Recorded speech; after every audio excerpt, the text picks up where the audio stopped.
Hello சைடெக் friends, இன்றைக்கி நம்ம ஹிப்னாட்டிசத்தோடைய பகுதி 4ல் இருக்கோம். பகுதி 1ல் நம்ம ஹிப்னாட்டிசம் பற்றிய வரலாறு பற்றி பார்த்தோம். பகுதி 2ல் நம்ம கோட்பாடுகள் பற்றி பார்த்தோம். பகுதி 3ல் நம்ம ஹிப்னாட்டிசோட டைப்ஸ் என்னன்ற ஒரு 5 வகையான டைப்ஸ் பார்த்தோம். இப்போ நம்ம பகுதி 4ல் இருக்கோம். அந்த பகுதி 4ல் நம்ம என்ன பார்க்க போகிறோன்னா, ஹிப்னாட்டிசம் கற்றுக்கிறோம். நீங்கள் இந்த விஷயங்களை ரொம்ப தெரிஞ்சுக்கணும், ஏன்னா இது உங்களுக்கு நல்ல ஒரு மோட்டிவேஷனை கொடுக்கும் நம்புகிறேன். ஹிப்னாட்டிசம் கற்றுக்கிறோம். நீங்கள் இந்த விஷயத்தில் நம்ம என்ன சொல்ல போகிறோம்னா, இந்த வீடியோவில் இதை பண்ணுறதுனால என்ன சார் பலன் கிடைக்க போகுது, இதை எங்கெல்லாம் நம்ம பயன்படுத்தலாம், என்ன விதமான யூஸ்லாம் இருக்குது அப்படின்னு தெரிஞ்சுக்க போகிறோம். சில முக்கியமான யூஸஸ் நான் இந்த வீடியோவில் நான் விளக்க சொல்ல போகிறேன். ராஜ்குமார், உளவியல் சிகிச்சையாளர், சைக்காலஜிக்கல் டெக்னிக்ஸ், சைடெக் தமிழ் மூலமாக இந்த வீடியோ நான் உங்களுக்கு கொடுத்துட்ருக்கேன். சரி, வாங்க வீடியோக்குள்ளே போகலாம். ஃபஸ்ட் விஷயம், நம்ம ஹிப்னோசிஸ் கற்றுக்கிற நீங்கள் எதுக்கெல்லாம் யூஸ் பண்ணலாம் அப்படின்னாக்கா, முதல் விஷயம் ஃபோபியாஸ்ன்னு சொல்லக்கூடிய ஒரு விஷயத்துக்கு நம்ம யூஸ் பண்ணலாம். ஃபோபியாஸ்னாக்கா குறிப்பிட்ட ஒன்றின் மீது ஏற்படக்கூடிய பயம். சில நபர்கள் என்ன பண்ணுவாங்க, ரொம்ப தைரியமாகவும் நிறைய விஷயங்களை பண்ணக்கூடிய ஒரு நபராக இருந்தாலும் ஒரு சில விஷயங்களுக்கு மட்டும் பயப்படக்கூடியவங்களாக இருப்பாங்க. உதாரணத்துக்கு இருட்டை பார்த்த பயம், மிருகத்தை பார்த்த பயம், உயரத்தை பார்த்த பயம், கூட்டத்தை பார்த்த பயம், ஆண்களை பார்த்த பயம், பெண்களை பார்த்த பயம், மருத்துவர்களை பார்த்த பயம், ஊசி இன்ஜெக்ஷன் மருந்து மாத்திரைக்கு பார்த்த பயம், நெருப்பை பார்த்த பயம், தண்ணியை பார்த்த பயம், இந்த மாதிரி குறிப்பிட்ட ஒரு சில விஷயத்துக்கு மட்டும் பயப்படக்கூடிய நபர்கள் இருக்காங்க. இந்த மாதிரியான குறிப்பிட்ட ஒரு சில விஷயங்களுக்கு பயப்படக்கூடிய நபர்களுக்கு இந்த ஹிப்னோசிஸ் மூலமாக அவர்களுக்கு நம்ம சிகிச்சை கொடுக்க முடியும் அப்படின்றத நம்ம பயன்படுத்தலாம். எப்படி பண்ணலாம் அப்படின்ற விஷயங்களை நம்ம அடுத்தடுத்து வரக்கூடிய வீடியோஸ்லாம் நம்ம பார்க்கலாம். தொடர்ச்சி நீங்கள் பார்க்கறது மூலமாக உங்களுக்கு நான் இந்த விஷயங்களை தெரியப்படுத்துகிறேன். முதல்ல நம்ம இந்த வீடியோவில் என்னென்ன யூஸ்லாம் இருக்குன்றது தெரிஞ்சுப்போம். ரெண்டாவது யூஸ் போமா. ரெண்டாவது யூஸ் என்னன்னாக்கா, ஸ்மோக்கிங்கை நிறுத்துறதுக்கு, புகைப்பிடிக்கும் பழக்கத்தை நிறுத்தத்துக்கு இந்த ஹிப்னோசிஸ் பயன்படுத்தப்படுது. எப்படி அப்படின்னாக்கா, இதுக்கு கரெக்டான ஸ்கிரிப்ட் ரெடி பண்ணுவாங்க ஹிப்னோதெரபிஸ்ட். சரிங்களா? கரெக்டான ஸ்கிரிப்ட் ரெடி பண்ணுவாங்க. முக்கியமாக ஒரு சில செஷன்ஸ்லேயே நம்ம என்னென்னா இந்த ஸ்மோக்கிங் நிறுத்துறதுக்கான விஷயங்களில் ஈடுபடுத்த முடியும். இதுக்கு சரியான ஸ்மோக்கிங்கை நிறுத்துறதுக்கான ஸ்கிரிப்ட் ஒரு எழுத்து மூலமாக கரெக்டாக ரெடி பண்ணுவாங்க. ரெடி பண்ணி அதை அந்த பேஷண்ட்டை ஒரு டிரான்ஸ்டேட்டுக்கு, இயல்பு நிலையிலேருந்து டிரான்ஸ்டேட்னு நம்ம போன வீடியோஸ்லாம் நம்ம விளக்கி சொல்லிக்கணும் டிரான்ஸ்டேட்னா என்னன்னு சொல்லிட்டு. ஸோ இப்போ இருக்கிற கான்ஷியஸ் ஸ்டேட்லேருந்து, நினைவு மனத்துலேருந்து அவங்க ஆழ் மனசுக்கு கொண்டு போய் அந்த இடத்துல ஸ்மோக்கிங் பற்றிய நிறுத்துறதுக்கான வழிமுறைகளை ஒவ்வொன்றா அவங்க மனசில் பதியும் விடமா, அவங்க மனசு ரிலாக்ஸ்டு ஸ்டேட்டில் அவங்க மனசை ஏற்றுக்கும் விதமாக சொல்லுவாங்க. ஸோ இந்த மாதிரியான தொடர்ச்சியாக ஒவ்வொரு செஷனாக சொல்லும்போது அது ஆட்டோமேட்டிக்காக அவங்களுடைய ஆழ் மனசுக்கு போய் சேரும். இதுவும் நம்ம NLPன்ற மெத்தடையும் நம்ம பயன்படுத்தலாம். எப்படி ஐம்புலன்களையும் இதில் பயன்படுத்தி ஐம்புலன்களையும் உணர வச்சு அதன் மூலமாக இந்த ஸ்மோக்கிங் ஹேபிட்லேருந்து வெளிவரதுக்கான வழிமுறைகள் இருக்குது. இவைகள்லாம் நம்ம தனித்தனி வீடியோவாக நம்ம அடுத்தடுத்து பார்க்க போகிறோம். இப்போதைக்கு நம்ம யூசஸ் பற்றி பார்த்துட்ருக்கோம். யூசஸில் நம்ம பார்க்க போகிறதுனா, மூணாவது விஷயம் வெயிட் கண்ட்ரோல். வெயிட் இன்க்ரீஸ் ஆகிட்டே இருக்குது, நான் குண்டாகிட்டே இருக்கேன், ஒபேசிட்டி ஆகிட்டு இருக்குது, இதுக்கு நான் என்ன பண்ணுறது, உணவு என்னால் கண்ட்ரோல் பண்ண முடியல அப்படின்னாக்கா, ஹிப்னோசிஸை பயன்படுத்தி உணவு முறைகளை கண்ட்ரோல் பண்ணுவதற்கும், அல்லது நான் ஜங்க் ஃபுட்ஸ் சாப்பிட்டுருக்கேன், தேவையில்லாத குப்பை உணவுகள்னு சொல்லக்கூடியது ஃபாஸ்ட் ஃபுட்லாம் நான் சாப்பிட்டுருக்கேன், அப்போ ஹெல்த்தியான ஃபுட்டை எடுத்துக்கிறதுக்கு எனக்கு விருப்பம் இருந்தாலும் செய்ய முடியல. ஸோ அப்போ என்னென்னா, ஹிப்னோசிஸை பயன்படுத்தி எப்படி உணவு கட்டுப்பாடை ஏற்படுத்துறதுக்கும், ஆரோக்கியமான உணவு முறையை பின்பற்றுவதற்கும் இதுக்கு ஏற்ற மாதிரியான ஸ்கிரிப்ட் ரெடி பண்ணி ப்ரிப்பேர் பண்ணி அதை ஹிப்னோட்டிக் ஸ்டேட்டில் சொல்லப்படும் போது நம்ம இந்த உணவு முறையை இயற்கையாகவே ஃபாலோ பண்ண ஆரம்பிப்போம். அதன் மூலமாக வெயிட் கண்ட்ரோல் ஆகும். வெயிட் லாஸ், வெயிட் குறைஞ்சி நமக்கு தேவையான அளவுக்கு வெயிட்டுக்கு நம்ம கொண்டு வர முடியும். இதுக்கு ஹிப்னோசிஸ் பயன்படுத்தப்படுது. இவைகள் என்னன்றது நம்ம அடுத்தடுத்து வரக்கூடிய வீடியோஸில் நம்ம டீட்டெயிலாக தனித்தனி வீடியோவை பார்க்க போகிறோம்.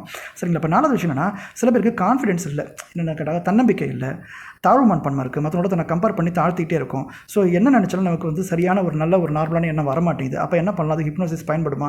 கண்டிப்பாக பயன்படும். இதுக்கு என்னன்னாக்கா, என்னென்ன விதமான நெகட்டிவ் தாட்ஸ்லாம் இருக்குன்றதை பட்டியலிட்டு அதுக்கேற்ற மாதிரியான பாசிட்டிவ் தாட்ஸை உருவாக்கி இந்த பாசிட்டிவ் தாட்ஸை அந்த ஹிப்னோசிஸ் ஸ்டேட்டில் கொண்டு போய் அந்த ஹிப்னோதெரபிஸ்ட் அவங்களுக்கு சொல்லும்போது கான்ஃபிடன்ஸ் இன்க்ரீஸ் பண்ணப்படுது, தாழ்வு மனப்பான்மை போக்கப்படுது. இதுக்கு நிறைய மெத்தட்ஸ் இருக்குது. இந்த மாதிரியான ஒரு மெத்தடையும் நம்ம அதில் பயன்படுத்தலாம் அப்படின்றத நம்ம சொல்கிறாங்க.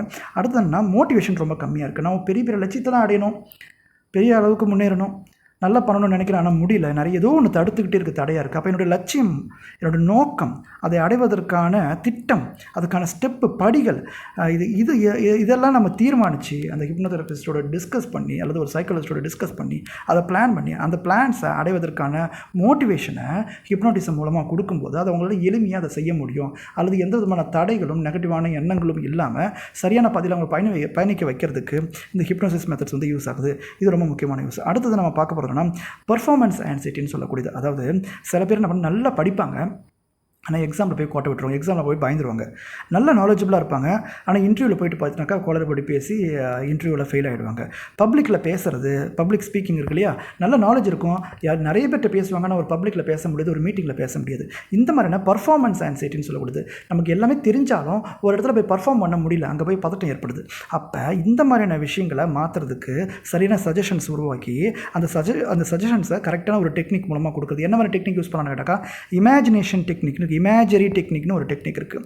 இந்த இமேஜரி டெக்னிக் என்னன்னாக்கா கற்பனையாக ஒரு படம் மாதிரி அவங்களுக்கு ஒரு உருவாக்கி கொடுத்து காட்சி 1 காட்சி 2 காட்சி 3ன்னு உருவாக்கி அந்த கற்பனை காட்சியை ஒரு இமேஜினரியாக உருவாக்கி அந்த கற்பனை காட்சியை அந்த ஹிப்னோசிஸ் ஸ்டேட்டில் நம்ம சொல்லும்போது அதை அவங்கள நினைக்க வைக்கும்போது அது அவங்க மனசு நம்ப ஆரம்பிக்கும். அப்போ அந்த பதற்றங்கள் குறைஞ்சி அவங்க உண்மையிலேயே இந்த மாதிரியான பர்ஃபார்ம் பண்ண வேண்டிய நேரத்தில் கரெக்டாக பர்ஃபார்ம் பண்ண வைக்கிறதுக்கான ஒவ்வொரு செஷனாக அதை நம்ம ப்ராக்டிஸாக கொடுக்கும்போது அதை அவங்களால செய்ய முடியுது அப்படின்றது தான் இந்த ஹிப்னோசிஸில் பயன்படுத்தக்கூடிய முக்கியமான யூசஸாக கருதப்படுது. ஸோ இதில் நம்ம புரிஞ்சிக்க வேண்டிய விஷயம் என்னென்னாக்கா இது மட்டும் இல்லாமல் நிறைய விதமான உளவியல் சார்ந்த பிரச்சனைகளை போக்குறதுக்கும் இதை வந்து ஒரு ஹிப்னோதெரபிஸ்ட் வந்து ஒரு ஹிப்னோட்டிசமாக மட்டும் பயன்படுத்தாமல் ஒரு ஹிப்னோதெரப்பியாக ஒரு சிகிச்சையாக கொடுக்கும் பட்சத்தில் இது ரொம்ப யூஸ்ஃபுல்லாக இருக்கும் அப்படின்றத தான் நம்ம இந்த வீடியோவில் தெரியப்படுத்திக்கிறோம். இதை மருத்துவ பலனுக்கும் பயன்படுத்தலாம், மருத்துவத்துறையிலும் பயன்படுத்தலாம். அதே மாதிரி இதை வந்து உளவியல் சிக்கல்களை தீர்க்கிறதுக்கும் பயன்படுத்தலாம் அப்படின்றத தெரியப்படுத்திக்கிறேன்.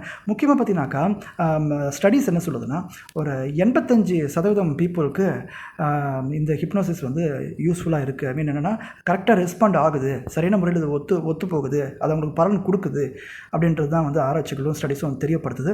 ஸோ இந்த வீடியோ நம்ம வந்து பார்த்திங்கனாக்கா இந்த பகுதியோட முடியுது. ஸோ அடுத்த பகுதியில் நம்ம என்ன பார்க்க போகிறோம் அப்படின்னாக்கா ரியலாக ஹிப்னோசிஸ்னால் என்ன அர்த்தம், இந்த ஹிப்னோசிஸை பற்றிய தவறான நம்பிக்கைகள் என்ன, கட்டுக்கதைகள் என்ன தவறான நம்பிக்கைகள் இருக்கும். இந்த வீடியோ பார்க்குற நீங்களே வேறு ஏதாவது ஒரு கருத்துக்கள்லாம் வச்சுருப்பீங்க. ஸோ உண்மையான கருத்து, உண்மையில் ஹிப்னோசிஸ்னால் என்ன, ஹிப்னோதெரப்பினா என்ன, அதோடைய பற்றி உண்மையான நம்பிக்கைகள் என்ன, தவறான நம்பிக்கைகள் என்ன, கட்டுக்கதைகள் என்னன்றதை நம்ம இந்த வீடியோவில் பார்க்க போகிறோம். ஸோ தொடர்ச்சியாக நீங்கள் ஒவ்வொரு வீடியோ பார்க்கும் பட்சத்தில் நிச்சயமாக எல்லா விஷயங்களும் நான் உங்களுக்கு வந்து ஒவ்வொரு பகுதியை நான் தெரியப்படுத்திப்பேன். இது 10 பகுதிகளுக்கும் மேலே போக போகுது. ஸோ சப்ஸ்கிரைப் பண்ணி வச்சுக்கோங்க, பெல் பட்டனையும் கிளிக் பண்ணிங்க. ஹிப்னோசிஸ் பற்றி கற்றுக்கணும் தெரிஞ்சுக்கணும்னு நினைக்கிற நபர்களுக்கு இந்த வீடியோ நீங்கள் ஷேர் பண்ணுங்கள், லைக் பண்ணி வச்சுக்கோங்க. அதன் மூலமாக நீங்கள் தொடர்ச்சியாக அடிக்கடி இந்த வீடியோ நீங்கள் பார்த்து நிறைய விஷயங்களை கற்றுக்க முடியும். உங்கள் இது பற்றிய கருத்துக்கள் நீங்கள் கமெண்ட் பாக்ஸில் கமெண்ட் பண்ணுங்கள், ஷேர் பண்ணுங்கள். நான் ராஜ்குமார், உளவியல் சிகிச்சையாளர், சைக்காலஜிக்கல் டெக்னிக்ஸ் சைட்டி தமிழ் மூலம் இந்த வீடியோ உங்களுக்கு கொடுத்துட்ருக்கேன். நிச்சயமாக அது உங்களுக்கு பயனுள்ளதாக இருக்கும்னு நினைக்கிறேன். ஸோ தேங்க்யூ ஃபார் வாட்சிங். அடுத்த வீடியோவில் நம்ம பார்ப்போம்.